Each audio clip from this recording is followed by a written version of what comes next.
വജ്രം TMT steel bass അതിൻ്റെ നിർമ്മാണാത്മകമായ യാത്രയിൽ 9 വർഷം പൂർത്തിയാക്കുകയാണ്. ഗുണനിലവാരം നിലനിർത്തി ഞങ്ങൾക്ക് മുന്നോട്ട് പോകാൻ സാധിച്ചതിൽ ഞാൻ ദൈവത്തോട് നന്ദി പറയുന്നു. ഈ ഒരു വലിയ സക്സസിന് ഞങ്ങളോട് സഹകരിച്ച കേരളത്തിലെ മുഴുവൻ ഡീലേഴ്സിനോടും അതുപോലെ തന്നെ കോൺട്രാക്ടേഴ്സിനോട്, ഞങ്ങളുടെ മേഷൻ അതുപോലെ തന്നെ ഞങ്ങളോട് സഹകരിച്ച എല്ലാ ഉപഭോക്താക്കൾക്കും 1000 നന്ദി രേഖപ്പെടുത്തുന്നു.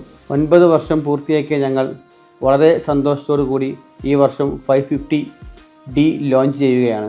വജ്രം TMTയുടെ ഈ യാത്രയിൽ ഇനിയും നിങ്ങൾ കൂടെ ഉണ്ടാകുമെന്ന പ്രതീക്ഷയോടു കൂടി ഞങ്ങൾ മുന്നോട്ട് പോവുകയാണ്. So thank you very much.